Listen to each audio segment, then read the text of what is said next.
Hablamos de la gente de Asturias en Onda Cero. En 25 días y 47 minutos habrán cerrado las mesas electorales de la cita electoral autonómica del domingo 25 de marzo. Concurren partidos políticos, entre ellos Unión Progreso y Democracia, que aspira a entrar en la Junta General del Principado. Su cabeza de lista, de nuevo, y además con el 95% de los apoyos en unas recientes primarias, es Ignacio Prendes. ¿Qué tal, Ignacio? Muy buenas tardes. Muy buenas tardes. Muy Gracias por estar con nosotros aquí en Onda Cero. ¿Es una segunda oportunidad indeseada para UPyD estas elecciones autonómicas? Bueno, yo creo que es una oportunidad para Asturias, ¿no? Para nosotros, evidentemente, también, que concurrimos nuevamente a estas elecciones, pero yo creo que es sobre todo una oportunidad para Asturias para salir de esta situación de parálisis y de marasmo en la que estamos, ¿no? O sea, que yo espero que los ciudadanos tomen conciencia de lo importante que son esta nueva cita electoral y bueno, y esa sensación de necesidad de cambio y de hartazgo, un poco de sensación de cansancio, se traduzca en una acción positiva de voto, ¿no? Que hace falta votar, y para cambiar esta situación la mejor herramienta es el voto, no cabe duda. Todos los políticos han opinado, usted también, evidentemente, sobre el que se haya convocado de manera anticipada a estas elecciones. Quiero que aquí en la sintonía de Onda Cero haga también un comentario al respecto. ¿Le parece que era la única salida que tenía Cascos? ¿La forzó? ¿Qué opina? No, yo creo que es una irresponsabilidad. A nosotros nos parece que la convocatoria de elecciones en sí misma es una mala noticia para Asturias, y que por supuesto que había otras salidas, pero desde el principio, ¿no? Quien se aviene o quien se lanza a gobernar con 16 diputados en un Parlamento de 45 sabe que su acción de gobierno tiene que pivotar sobre el acuerdo, sobre el consenso, sobre la búsqueda de los acuerdos que te permitan sacar adelante tu proyecto político, ¿no? Él no hizo eso desde el principio, pero no solo el desenlace final con el rechazo del proyecto de presupuestos escenificó, digamos, esa falta de acuerdos, ¿no? Desde el principio de la legislatura nunca estuvo por buscar acuerdos ni con nadie, ¿no? Prácticamente.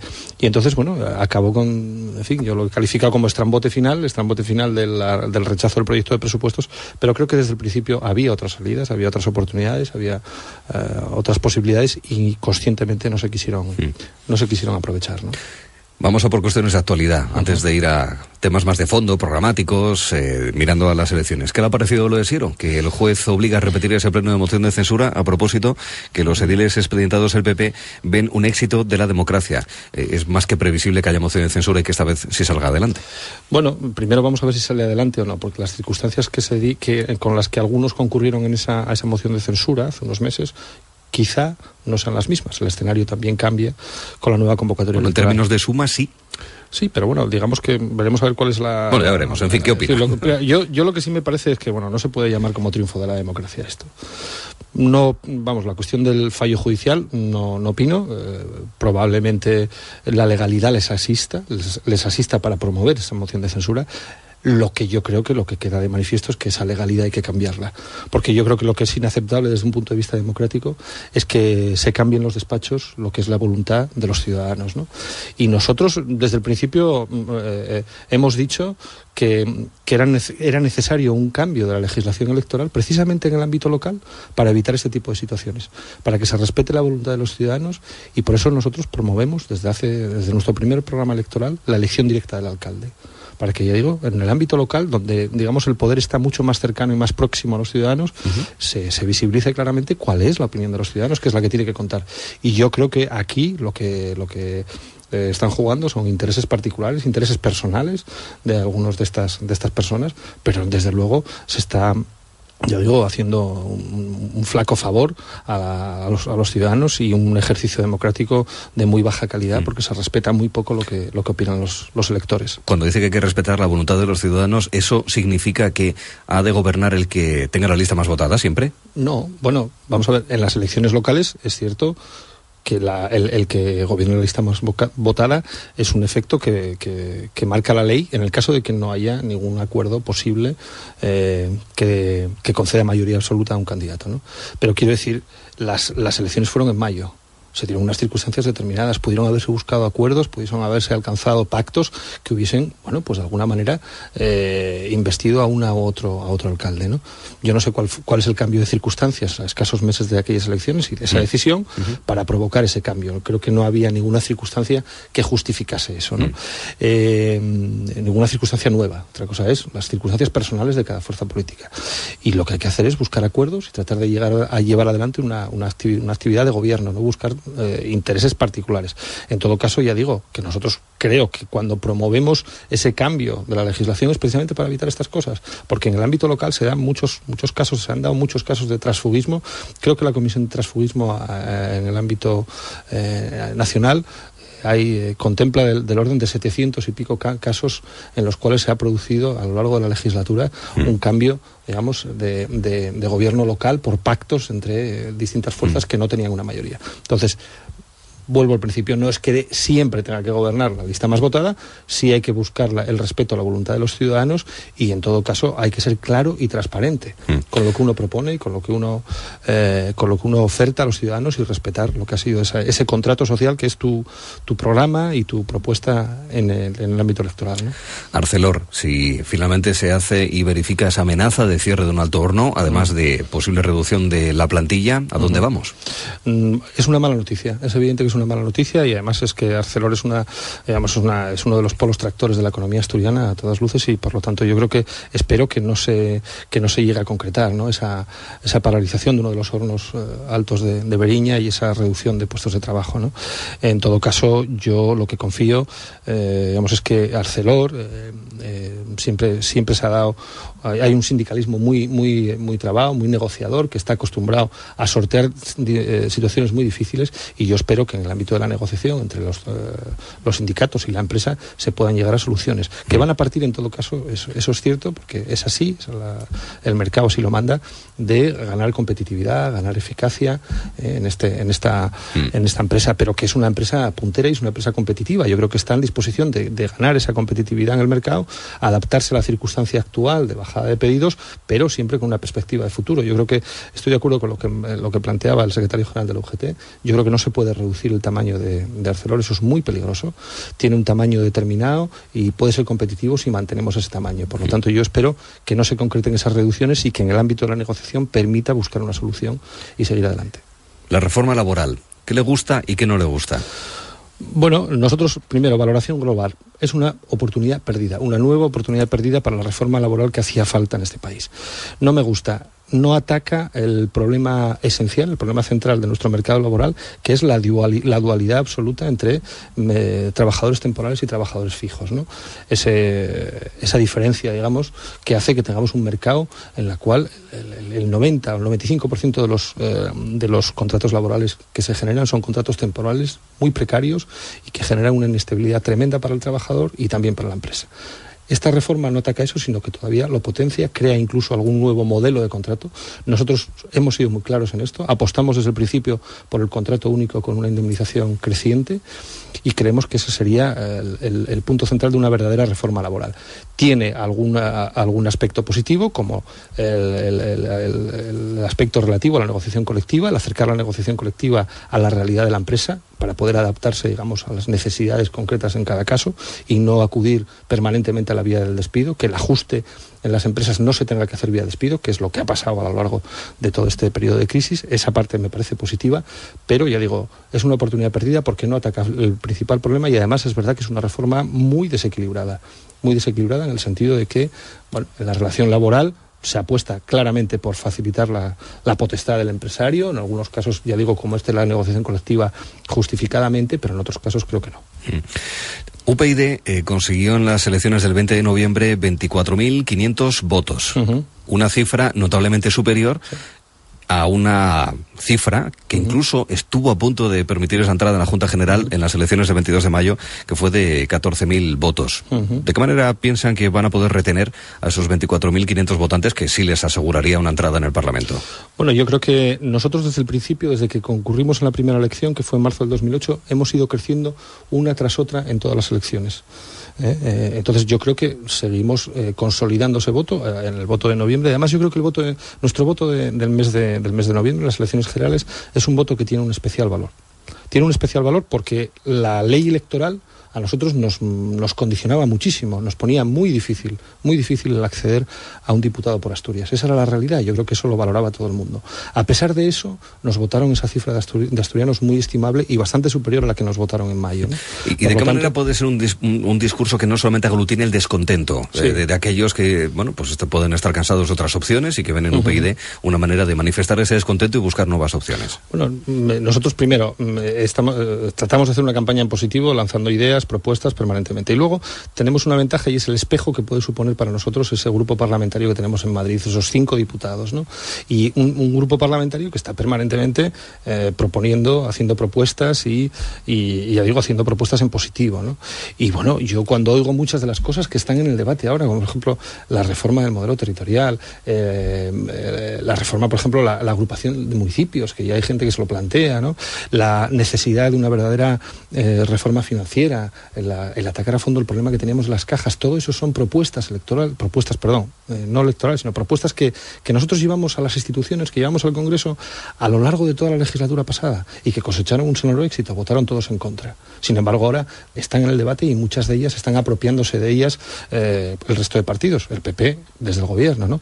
Yo cuando oigo a la vicepresidenta hablar de duplicidades, excesos y redundancias, yo recuerdo perfectamente una publicación que nosotros sacamos en el mes de abril del 2009, que se titulaba El costo del Estado autonómico. Cuantificábamos a cuánto ascendía esa cantidad de excesos, redundancias, de entes redundantes, de organismos que consumían recursos, y que cosechó, ya digo, un sonoro rechazo. Y sin embargo ahora todos ellos están reconociendo que esas propuestas eran las que necesitábamos. Bueno, pues yo creo que el que los ciudadanos vean que lo que nosotros planteamos son las tesis o las ideas que finalmente se imponen, yo creo que es lo que les puede hacer a muchos plantearse el votarnos. Hoy mismo, por ejemplo, una medida muy concreta que es el tema del calendario de vacunaciones y qué vacunaciones es ciertamente, al margen de lo que opine un partido político u otro, es verdaderamente alucinante que en diferentes puntos de España haya diferentes calendarios.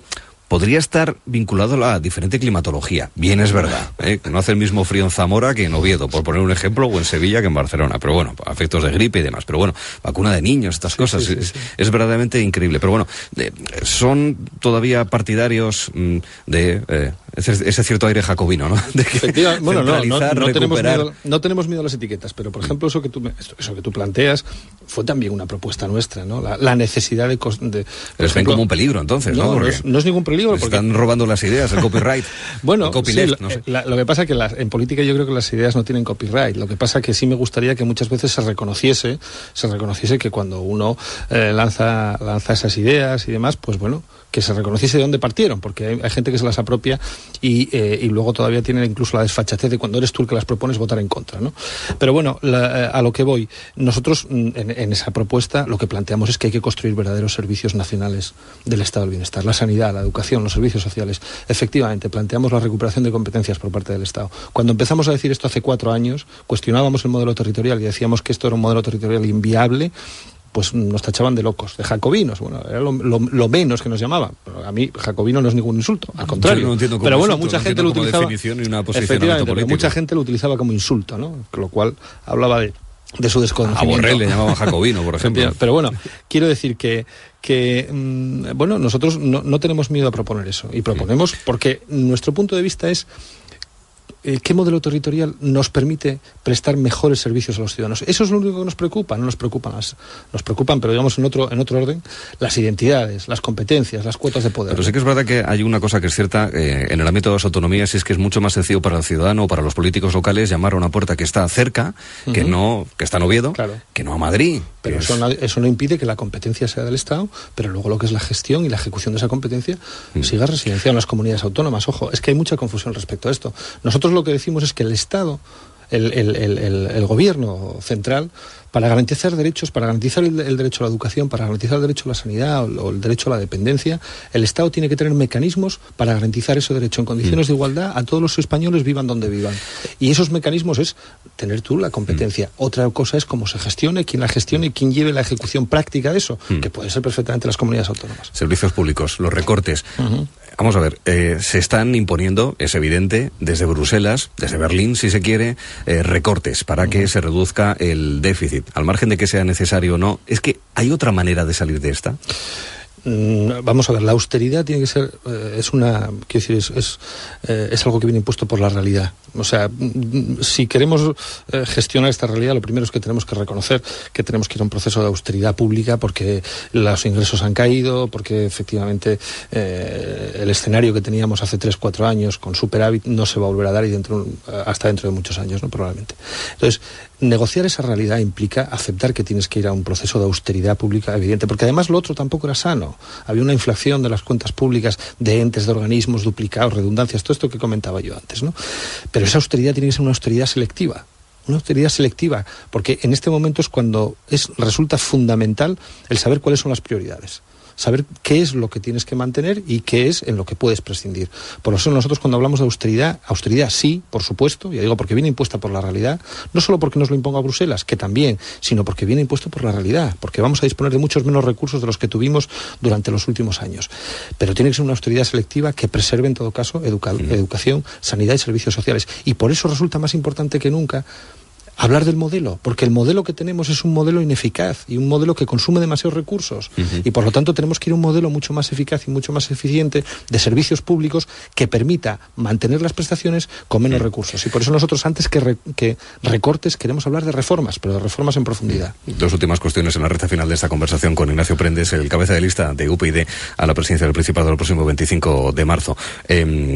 ¿Con quién resultaría más complicado o más fácil el pactar? Y sigue siendo la reforma de la legislación electoral la principal condición para apoyar investiduras. Bueno, nosotros en principio hemos dicho que no vamos a hacer pactos en función de colores ni de siglas, o sea que con quién es más difícil o con quién no, pues no lo sé. También digo que yo creo que nosotros presentamos un programa para gobernar Asturias. No presentamos un programa subsidiario de nada ni de nadie. O sea que nuestro programa es un programa de gobierno. Es un programa, por lo tanto, que aspira a obtener un respaldo mayoritario de los asturianos, porque además creemos que ahí están los problemas de Asturias y las soluciones que van a la raíz de la solución de esos problemas. O sea que, en primer lugar, un programa para gobernar. Si luego no tenemos la mayoría suficiente para gobernar, nosotros estamos abiertos al pacto en función de nuestro programa, de ese programa político, siendo muy conscientes de que Asturias necesita estabilidad. Necesita estabilidad y necesita seguridad porque es un momento crítico y no podemos seguir permitirnos el lujo de seguir perdiendo tiempo como hasta ahora. Ya ha estado Rosa Díez, en breve van a tener más representantes en el Congreso, también el eurodiputado Sosa Wagner, ¿no? Va a venir aquí las cabezas más conocidas, ¿no? Las caras más conocidas de UPyD, ¿no? Sí, realmente vamos a contar con un apoyo del partido a nivel nacional que nos responsabiliza mucho, ¿no? A los representantes de UPyD en Asturias y que agradecemos. El día 8 contaremos con Francisco Sosa Wagner, que tiene una conferencia aquí en Oviedo precisamente, y luego nos acompañará la pegada de carteles. Tendremos a los diputados, a Irene Lozano, creo que el sábado en Gijón, a Gorka Maneiro, que es nuestro diputado en el Parlamento Vasco, que es una persona que tiene un valor extraordinario y que fue nuestro primer representante institucional y que yo le agradezco muchísimo que haga el esfuerzo de venir a Asturias. Estará el domingo en Oviedo, en Plaza de la Constitución. En fin, vamos a contar con apoyo de todas esas personas que están ya trabajando en las instituciones y que nosotros, ya digo, queremos ofrecer un poco como ejemplo de lo que sería nuestro trabajo también aquí en la Junta General. Elecciones autonómicas de Asturias, curioso, la Nacional 630 tiene su punto de inicio de llegada en Gijón y el otro extremo en Sevilla. Efectivamente. Ignacio Prendes, UPyD, muchas gracias por estar aquí en Onda Cero. Gracias a vosotros.